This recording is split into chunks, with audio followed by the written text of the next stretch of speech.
attack sparked a fire. Officials from the Ministry of Natural Resources say that work at the refinery has been halted and the extent of the damage is still being assessed. Let's now go to Assad Bey for us in Erbil. Assad, so this attack on a refinery, I mean, Iraq has a number of refineries. What more do we know about this one?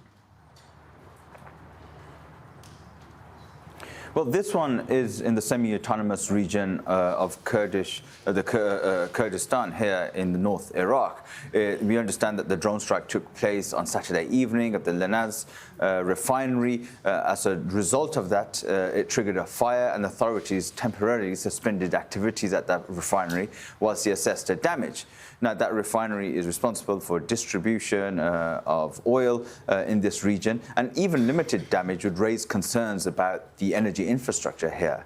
Now, over the last few days, we have seen an increased number of attacks taking place in the Kurdish region of northern Iraq. Iraqi armed groups have targeted U.S. bases, interests, a hotel. The United Arab Emirates consulate was also hit on Saturday. But this is significant because it brings into the target list energy infrastructure. And the authorities here are concerned about the security of any oil refineries because the distribution and export of oil is part of the economic backbone of this region. Yeah, of course, as you said, the backbone of this region, it's an oil region. Now, there also is a number of escalating attacks across Iraq, not just on these oil refineries. The embassy, for example, U.S. embassy.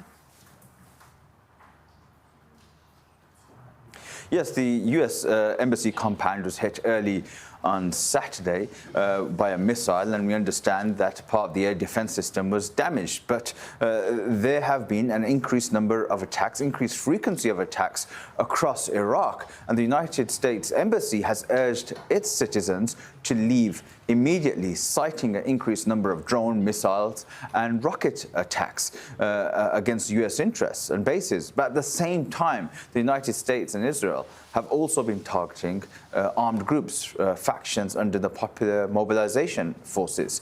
Now, that's complicated because the PMF, Popular Mobilization Forces, come under the Iraqi military and receive state funding.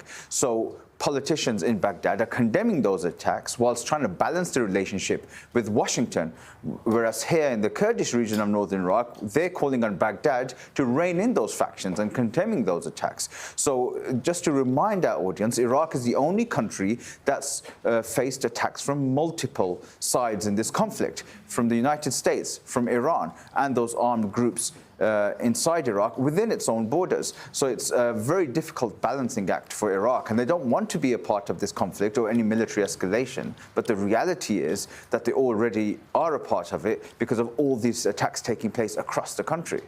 All right, thanks very much, Assad Bey. That's the update there from Iraq. Well, Iran has threatened port areas within the UAE, the United Arab Emirates, labelling them as legitimate